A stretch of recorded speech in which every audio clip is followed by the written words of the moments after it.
Inside Story Uganda, real source of political updates.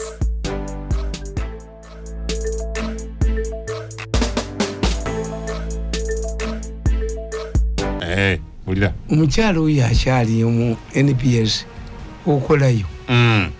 Akanyarwanda. Ayina omukyala gwe wetaaga mu NPS. Akola mu gundi omwo yetulongosanga. Yali amanyi omukyalo oli. Waliwo omukyala yagenda bwe. Yabakola nko makeup.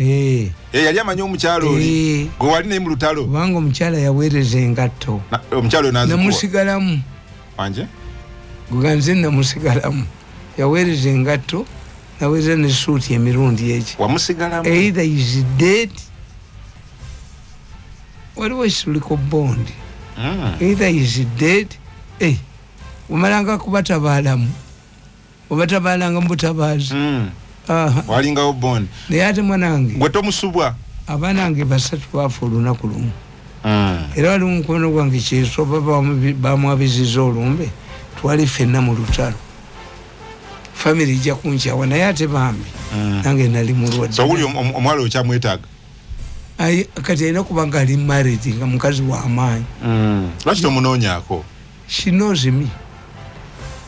Nkugambye waliwo omukyalo yakola mu saloon. Yakolanga makeup. Yatukolanga makeup. Yali amumanyi. Yampeerezaako essuuti yes ne peeza engatto bbiri. Kitegeeza namusigalamu nnyo. Wamusigalamu nnyo. Byakola byali birungi nnyo. Superb. Naye ebintu otobitegeera kati. Nze tobitegeera kati. Fe Abaganda tuli bwetu. Emyaka gigenda. Gy'ogenza olina okuzaalayo omwana. That's why. Buli gy'ogenda. Nze nina abaana bangi abanfaanana okimanyi ekyo? Tamale Mirundi Junior. Manya akufaanana njogera biki? Kubuulidde. Nakugamba. Mu baana bano Museveni be yalonze kwala sisi muli mutabani wange naye bamumanyi. Basitanda RDC. Tibamumanyi. Kubanga swakisha yesi ya Muganda. Ati wali mwami mwangu mu kutambuza ennyago.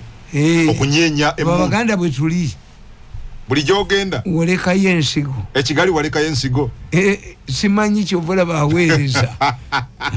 Ate ayinza okunnimba n'agamba kubanga nina brain. Naye njagala okugendako e Rwanda banna. Naye twagenda naawe Masindi the other day. Njagala okugenda e Rwanda. Ne President Kagame alabika tamanyi. Naye bwe wali ne ba RPF. And I want to write egundi eyo. Kanombe. Bakuba ennyonyi ya Habyarimana. Nitutambula okugenda e Kanombe. N'omusajja bamuyitanga wa New Vision. Nitukuba ebifaananyi Kanombe. Kanombe. Ntabantuganya ne Habyarimana. Nibagandi Habyarimana yampitako Amahoro Hotel. Waliwo police secretary we nga bamuyitanga ani police secretary we ate yaliwawo nnyo naye nga waliwo wano ambassador we bamuyita Deograce Bahanga gwe nakugamba nti yaleeta ewange ng'ate ndi mwavu najje ewaka ne tulia ntukolaki kozi ate mmanji wange baliwo aba RPF ne bakwata emmotoka ye nembeegayire omusajja mmuti ajja kulowooza nti era Deograce Bahunga yambuulya nti abo bakatulumba emirundi egi tugenda batema tubamalewo it could not get into my mind genocide. Yes. So nabeere Rwanda ebbanga ddene about 4 months. Murutalo. Myezi ena gyokka n'obeeranga wakola ebintu ebyo. Anti olutalo okuva e Kayitumba twali tuyingidde Kibuye. Kibuye nga kigali tugirengera. Bw'oba otuuse Kibuye ng'ova e Kagitumba. Bw'ova e Kagitumba n'otuuka Kibuye oba osobola okulengera Kigali. Yes. So mwali mugirengera? Nga tugiwamba ekiseera kyonna. Kwe kubeera eggabiro. Kamanda yamwegabira echupa ne bazaasa ng'ekiri eggabiro nga n'omwenge munywa ekitanda kya Habyarimana kyakutuka nga buli yajja kibeera ka I don't know where. Gwe wasuwa weka. Nange nakibeerako. I don't know whether President Kagame knows me. Ne mukwano gwoyo gwononya kati. Omukyala alabika yali wama kuba yampeerezako amasuuti 4. Naye ogambye buli gyogenda ali mu NBS nja kumunoonya yali contact. Okay, nja munoonya ayinza omanyira avo eyekivubuka eba yakivubuka yampeereza amasuuti aga n'engatta ennungi kalwaki wamulekayo anti kyenkubuulira kati w'amaanyi no then wabadde ovaayo naye obanga bakawamba bo bati n'ogenda ate mwana wange yali tenakwata tanalya kunva olina kye walaba akusigala mu yinderebo yingi yansigala mu ye yennyini yali mwana muto naye nga musajja mukyala munyalonda bwati mutuusa wali olina test ya bintu birungi byerere amwerako emaani vererake anti bali bampita munyarwanda natula ngo meeting za waliwo gwe nali nalaba ekifaananyi kyo ng'oli mutta in fact wali obuuza president ku press conference young man tamalenga yalimu ebiseera ebyo so no gwe tulaba kati ebyumba waliwo bamuyisa Malichori yali musigale wa taata oba kati yafayina okubanga is dead Malichori mirundi akwata omusambwa agusaba omusolo matali Mzee mirundi yasaba nga bwakwata omusolo n'emmotoka tiziyitawo. That's why I hate him. Nga akwatira ki sente azitwala Mmengo wagomba lekalisizo nga avuma mirundi yavumanga nga avuma ye yakwonoona akwata omusajja banawe tovuma bitoke bye bigwa ali ne Malichori yali muserikale we nga bambala gundi bwe no muserikale era kyatukwatirawo nange muyina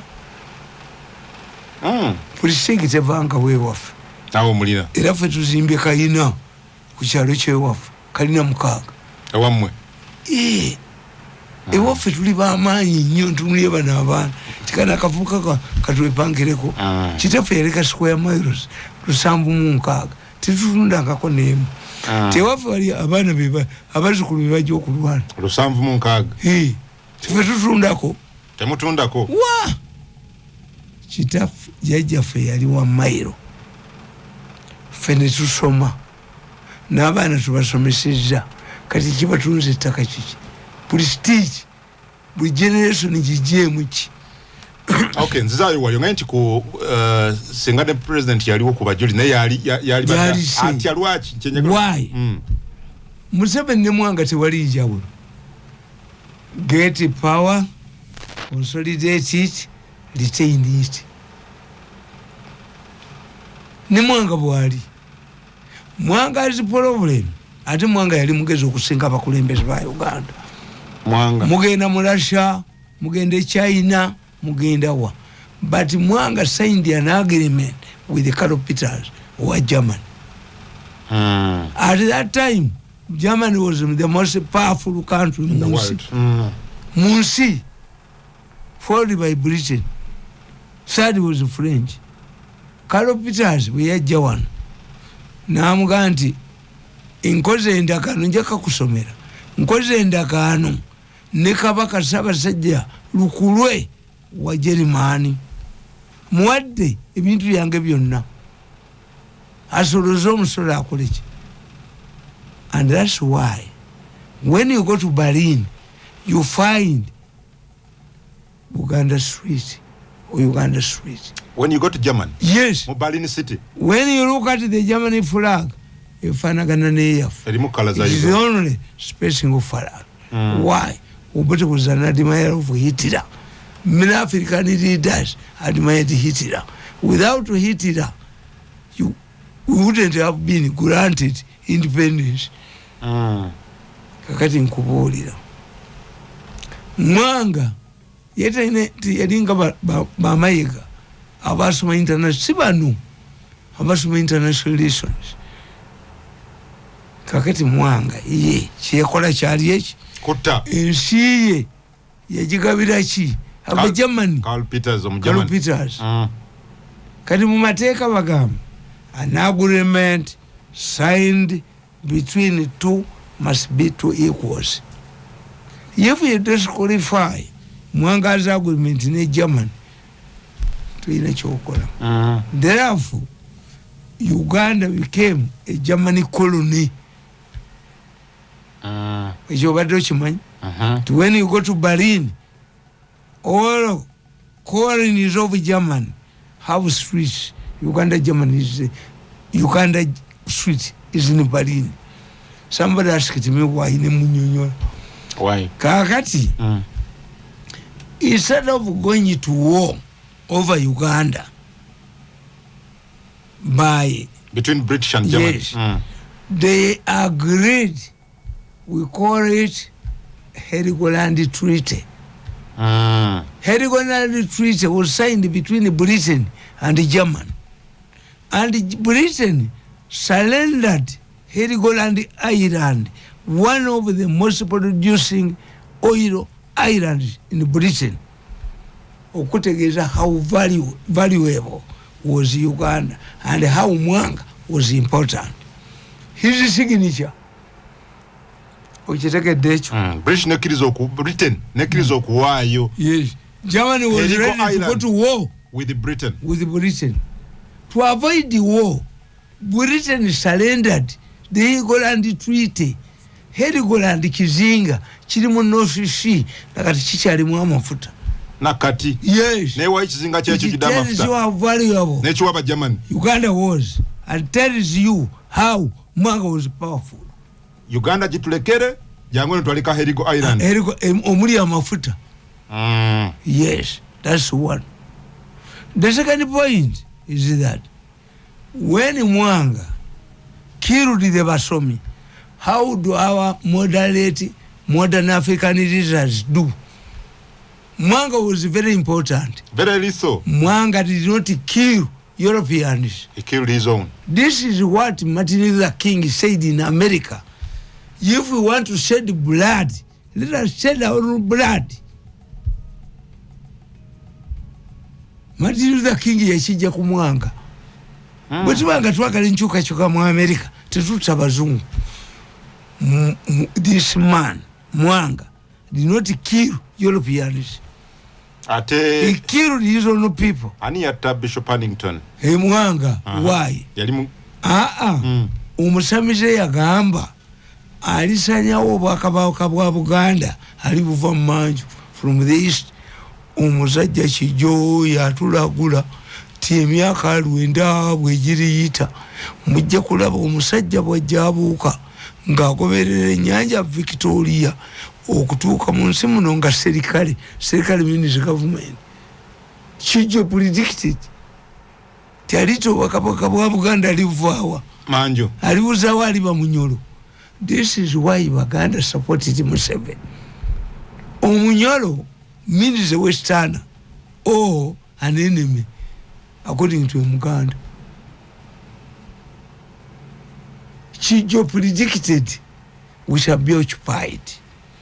Umusajja Kijo yatulagula ti emyaka 9 bwegiyita endagaano y'olwenda mujja kulaba omuzungu bwajjabuuka ng'agoberera ennyanja Victoria okutuuka mu nsi muno nga serikale kitegeeza gavumenti. He predicted. Bw'osoma Luya culture zensoma. Luya culture yabana Kenya. Yabana Kenya. Omusajja agamba omusamize mujja kulaba abasajja abayina abafaanana kala ey'embisi nga batambulira mu bikere n'emisota, train and vehicle cars. Hey, yes. Abaluyo omusajja yaga nti mulira baba tambulira mu nkugamba nti Museveni tagenda kuvaako. Temulisangayo former president Museveni n'omwana wa Kimuma Matira mbirina biri byennyini byenkubamu bwenti nabikubuulira babuuze bano. So baba luya balo mu kupredicting abazungu bajja kujiranga bamade Katonda alonda mu bannabbi nga balina n'emisota. Yabaga you will see people who are like a pigs embizi enzirugavu zizze buzi era kyova olaba nti Ngugi wa Thiong'o tebamuwa ekirabo muwandiisi oyo avuma bazungu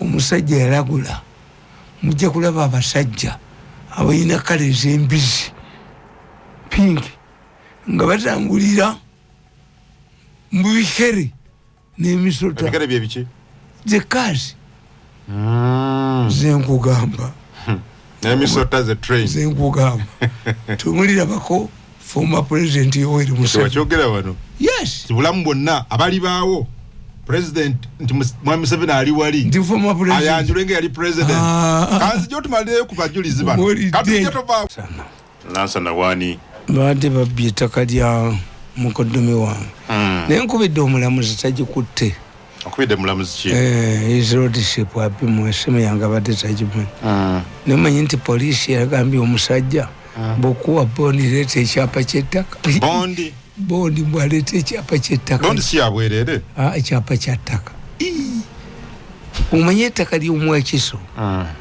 yiika emu egula $3,000,000 ise problem naye ate nze ebyuma byange byonna byabakutte bakoddomi bange nange banjooga tebakujooga naye nkubidde omulamuzi nga saagala mulagira naye nga njagala muwa information ti abo abafere agenda gusala nga 13 era nja kubeera mu kkooti bonzi bonna ne bakwata dda communication na biki byonna miso togezanyiza badde ombulya ku bajulizi abajulizi balinga abadde wali ng'onnyonnyola mwanga afaanana nga bano no badde wali ng'ogamba nti yali tatta mwanga teyatta baki bazungu no what mwanga believed is what African leaders do ti mwanga believed ne Katikkiro Mukasa omanyi nti Katikkiro Mukasa yali musamize was a pagan Katikkiro Mukasa but ennyumba ye laddu yagikuba ennyumba ya Katikkiro Mukasa laddu yagikuba mwanga did not know international relations but our African presidents know international relations. Who is a powerful key player munsi but bachimanyi Russia and what where are you going to get money? You can get weapons from Russia and China, but are you going to feed your people with the weapons? No. The Europeans can help you to elevate your people to live a better life. Mwanga knew sovereignty bagikoze eki abazungu bagitutte ne Katikkiro Mukasa n'amanya bazze ne Katonda bwawa weewaabwe. And what these people don't know, nze singa bana basajja tebanwanyisa nali bayambye nnyo. Let me tell you, abazungu bwe baba bayingira eggwanga baba bagezi nnyo. Endagaano y'olwenda teyawa basamize ettaka. Why? Because the basamize were doing the same work the missionaries were going to do. Of what? Anti bali balise eddiini yaabwe. Square eddiini esatu ezisangiddwa mu Buganda ziweereddwa square miles 24 94. Yes. Abataka tebabawa ttaka, they had no rule. Abataka. Yes. Two, nti abazungu bategeera ti obusamize kiki ekibuyimirizaawo. Myth. Yes. Ti omukazi alwadde kabuutongo Abaganda tulwanyo. When you say Muganda ayina enjala, it's not easy okuggyako abaana baffe ffe tetuzina twalwalanga kabuutongo. Kabuutongo ng'ajjamu embuto na buguma muzimu gwa sengaawo. These bazungu came with their drugs.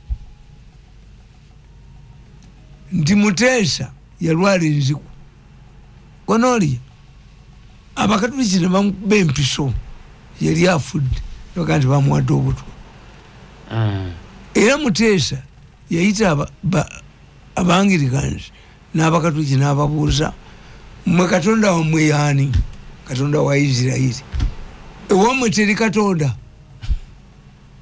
Do you know that Mutesa was knowledgeable about geography? Israel is not in Europe.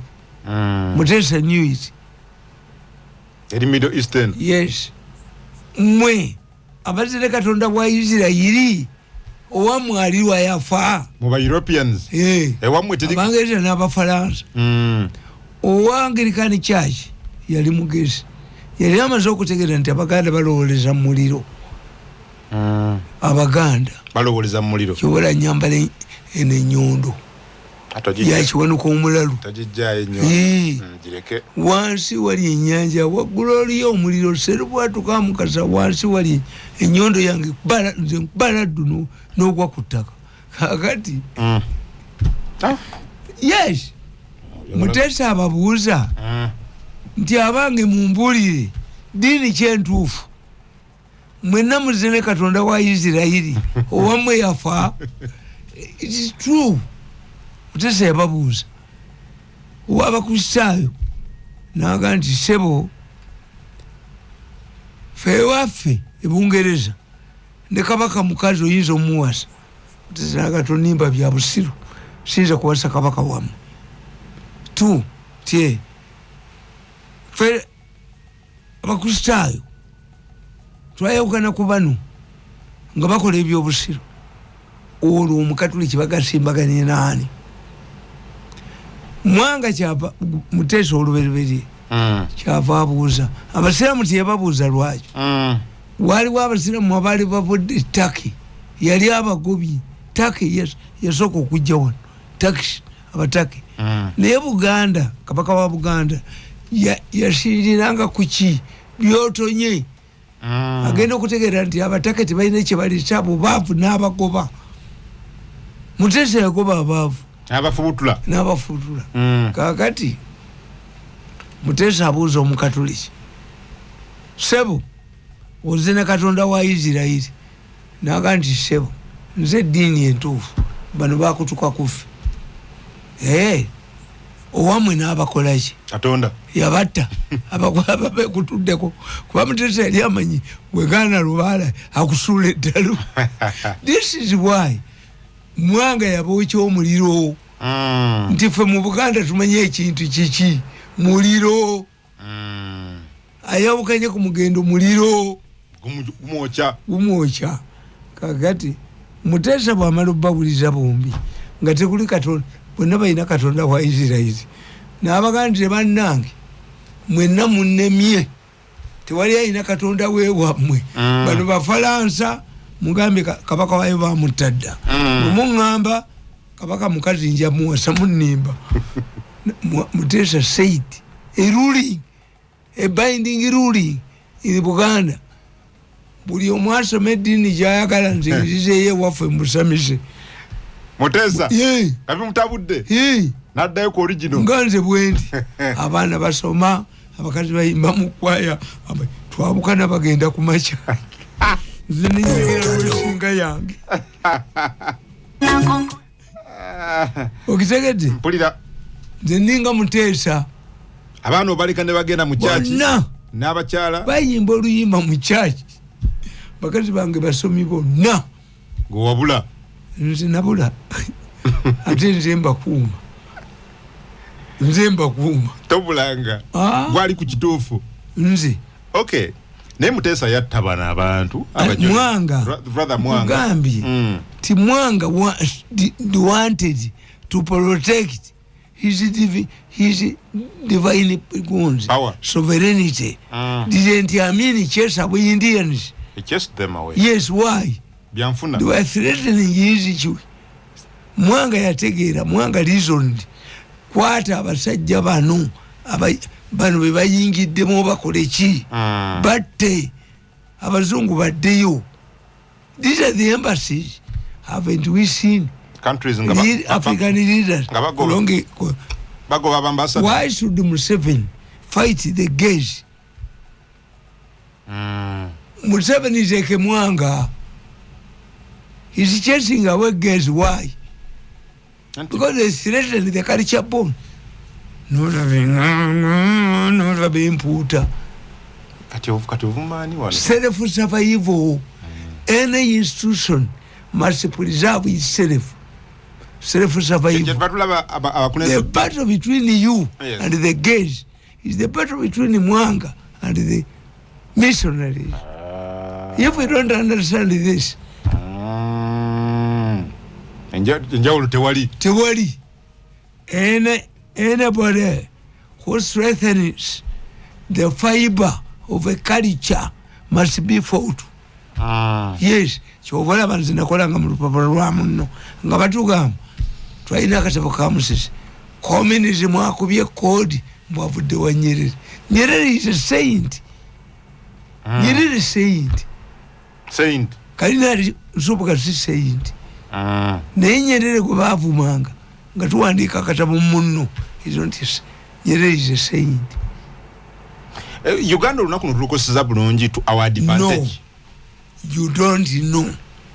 Mwanga fought to retain the independence of Uganda. Mwanga is a hero. Hey, teyatta bazungu. Era nzikamba buli. Mwanga bwogende waffe ekyotera gye banzaala. Kewala namanya agenjawulo. Kabuoko manje ekitegeeza. Kabuoko. Masaka. Amasaka. Muwemba. Kabaka wa Rwanda yakuba Nkole n'agijjawo. Najja mu Buganda. Natuuka e Masaka. Omuwemba omwenge ne guyiika ngadduka ne wamera omuwemba. Amasaka. Kiva bayita Masaka. Yes. Masaka kigambo kya Lunyarwanda. Kya Lunyarwanda. Bw'ova e Masaka Kabuoko. Obwoko yensibuko y'abachwezi. Ffe. Ensibuko yafewa buli Abanyankole. Ti Abanyankole balina abachwezi abaava wano. Bawulire nti be bachwezi bakabaka. Nze muchwezi descendant w'abachwezi.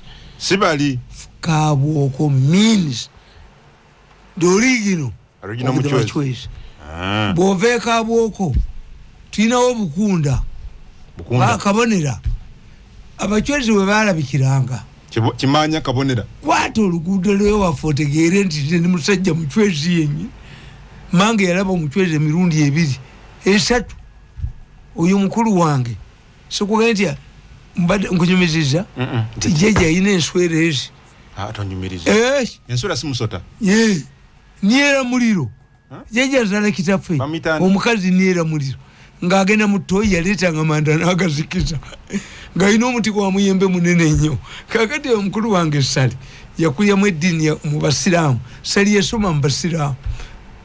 Yagenda e Bukojja baffe n'ayingira ne mu Busiraamu. Kakati agendayo. Agenda okutwala jjajja. Jjajja bwe yatuukanga ewaka ng'enswereezi zijja ne zimusinza ennene nange ewaka weeziri. Ewaffe ewaka nempulira nti abawano muliwa zijja ne zisinza bwezi egenda kusula ng'ebojja buli kintu kyonna. Enswera ye oyo mukulu wange Sali oyo yali tabikirizaamu nakatabikirizaamu kyobola ziri wange nswereezi ennene mula sijja kujjawo nti emisota oyo gundi sakalira ddala kulaba yarugaba ki twagenda ffenna ewaffe omugenzi nkwano gwange ngamba kuuma wano baliwa ayaya ennene teyadduka ennene zinzanyirako bwezi nezizanya nezigenda nange nzibiriza bwetirenga bwentema kakati nkubuli nenkugana ti ewaffe Amasaka Muwemba si kya Luganda. Pokino kigambo kya Lunyolo. Pokino kya Lunyolo. Nina okudambuza omukyala wange Omunyoro mubuuze Pokino kitegeeza kya Luganda. Pokino Kabuoko kitegeeza kyaki ensibuko y'abachwezi. Kabuoko na kya Lunyolo. Yes. Kabuoko Kabonera abachwezi we balabikira. Kakati Bukunda oli ku luguudo lwewaffe otambula. Bukunda empaka we zaabeeranga ez'abachwezi. Kaliisizo ng'abachwezi we bakola ki we balisiza ente ezaabwe. Era kaliisizo tulina ggombolola y'e Rwankoni gye baatemanga enkoni kyotera kyotera ente z'abachwezi bwetukola waffe ku kyalo tugayita matale nva ku kyalo matale amatale ge mayinja abachwezi ge bakolangamu ebintu sije bakuzaala eyo ndi muchwezi yennyini matale bantakule bakube ne mbajjawo kankubuulire mugambi alinde ku dakika 5 abantu bonna batambula ekiro dereva n'omubuuza omusezi bw'omukubamu amatala ga mmotoka gazikira omusezi nkubuulidde kaakati ekyokubiri omusezi bw'ajja mu lujja n'embwa zeebaka ewanteriyo genda obuuze bagadizi bonna bano takuba musezi sasi ajja n'amaanyi ag'enjawulo naye nze nalaba omusezi ng'azinnya mu lujja lwa muganda wange tulinaanaganye ne ŋŋamba omuserikale n'agaana nagenda bugenzi omusezi yadduka emisinde sebo mwebale kuwuliriza ni ono bamuyita Kamwanyi Mondeeba omwanyi yes kiro ensunsuzi nyumirwa nnyo omwami oyo omwami taata mulamba kuba neddira nkima mbadde njagala asooka nnyonnyole wali tukomye matale annyonnyole kuba nze mbeera Mabaale gye banzaala annyonnyole tulabe mbadde nkyanyumirwa nnyo omwami oyo nkugambe kati Amabaale ge mayinja Mabaale ewaffe yensibuko y'abachwezi abanyankole babagamba ti abachwezi be balina abachwezi bewaffe nze nkugambye ti mmange omuchwezi yamulaba emirundi egi yajja n'amugamba ti omwana wo mulangira omusibye bubi mange n'amugamba mwana wange si mulangira ng'alina ekitawulo okumulira nakkirira enaalongo n'akomawo n'amugamba nga bwabulira amaaso bwati n'amugamba nedda omwana wo mugezi ajja kuba mugezi nnyo naye tajja kusoma. My mother went to the shrine once. Aragambie, good evening, Brother Kunga. Thanks for hosting Mirundi. When it comes to African heritage, we agree 100%. I have a question to all Africans who embrace and observe foreign religions. Since these foreign religions came less than 200 years ago, do you mean our four ancestors who lived before the coming of these foreign religions all perished in hell since they died before the coming of foreign religions like Islam, Christianity, among others? I thank God that I have never allowed my head to be brainwashed like my majority Africans who deny their forefathers and chose to worship the white ancestors who are not related to them at all. Yes. Chitengeja Alan. Chitengeja is correct. What about those who did not say Christianity? Are they going to be judged according to Christianity?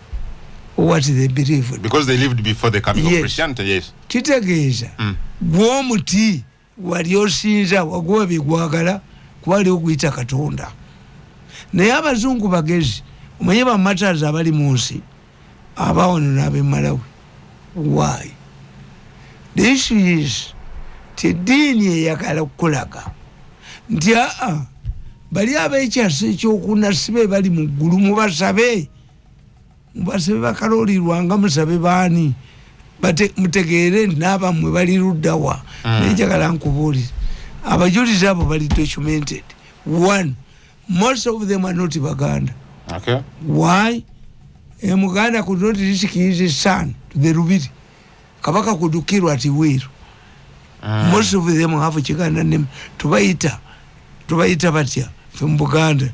Tubaita omwana omuganda atali muganda tumuyita ki bwe twagendanga okuwamba abantu nga tubaleeta envuma is a person who is transformed into Chiganda culture.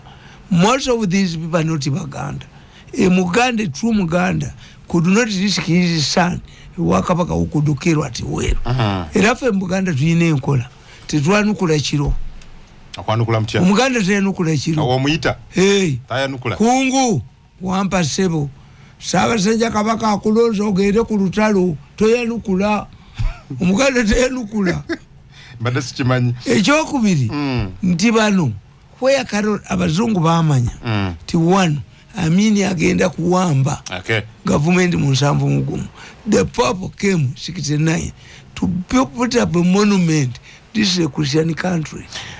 Tewali nefa ateba na Uganda traditional religion Mwanga would be hated. Olokutaba Julius. Kungubuza mirundi kitegeza ki Museveni okuleta IGP ya umula kuli police Gonzage wa Kisono n'agamba Kungu promoter Kenneth Musaze Kanyanya kwendi ntumbudde we bali kuwereza no kyambadde ka 10 lonsa bakubuza Muzaita Male wa kibina ki mu byobufuzi ono n'agamba ono mukatuliki kisara kyankwanzi agambi wano era sapuli temuva mu bulago ate n'alaga nti agoberera nnyo obuwangwa ebyamagero ekituufu kye kiri wala kyatuzabuza wabula Adam Kungu simanyi wendirabako ku musajja oyo tamala emirundi mumatira okukamala ate musajja mugezi Tata Prosper nkuyise jawa ku Monday weekend ya brother ku Lwokubiri weekend ya olabe ku mwami tamala emirundi sapule embeera nayo lwaki Bikira Maria mukozi wa byewunyo ebikolo by'ekitiibwa ekikolo ky'olubereberye Bikira Maria alinnya mu ggulu Bikira Maria abantu bamulaba muntu era nabagamba nti bannange ebintu by'omukazi mubiveeko Yosefu Katonda temutwala mu ggulu bagenda kompitinga ku mukazi ebintu by'omukazi mubiveereko Yosefu ye teyagenda ne Yesu tetwala Yosefu nga mulamu taliyo ajja kompitinga nani ekyokubiri tinze nkubuulira I analyze issues nti nkubuulira kakati kankubuuza nabagamba nga bumukola ku Mwanga this is what you do to the disciples. The most important disciple is Judas Iscariot. Yes, Jesus would have remained here. Mission nemukolachi nemulema teyalitukiriza mission banange so Judas Iscariot yebazibwe mwami Tamalenga nsobedde mirundi yalina ebiteega mu Rwanda ate mu Chwezi ya Rwanda n'atafuna ranka yonna ate ali mwogezi wa president agwawa badde ko nnyo zibabalanda Ismail Kyankwanzi wanagamba wano Mugaga Saurembo kwali atono wanagamba wano Bwana Kungu Fupa Moses amirundi ekifo kya MP kitono president amuwe prime minister afefete abalyake bonna mu gwanga lyabamalemu kungumbuliza Tamale ebintu byali nabiringa ebyakyagulanyi yagamba ali mitembo nze Kizito karo nagamba mirundi webale kutangaza lero nyumiddwa bali kutuwa ka history ako webale nnyo ate naga Kungu webale program ya lero enkoze bulungi nnyo ye Kajiri Ashraf nabala mwenna abasindiso paka olunaku olwaleero nze ngenda koma wanakadde kaweddeyo kwasembye Yosebo bana Kungu tembayo wewali tuweereza Yosebo wewali tuletera Tambale mirundi era njagala muyimbira mukana akayimba ani yakuzala kinyenya lutwi ani yakuzala kinyenya lutwi Kankuboli. Yes. If President Museveni did not fight illegitimate government, twalifunyechi dictatorship yali badde. True. By Museveni attacked illegitimate government. Declared by the Electoral Commission. Okay. Otherwise, if Museveni was arrested, likewise, without Mwanga killing these matters, tebali badeu. Praise Mwanga first. The Adam Kungu to demunga tuzemo olunaku olwenja. Yes, Mami Tamale. Kunkangubuli. Omusajja n'afunyisa muwala we olubuto n'azaala abalongo n'osiima omufaliso n'essuuka. Bye yakume.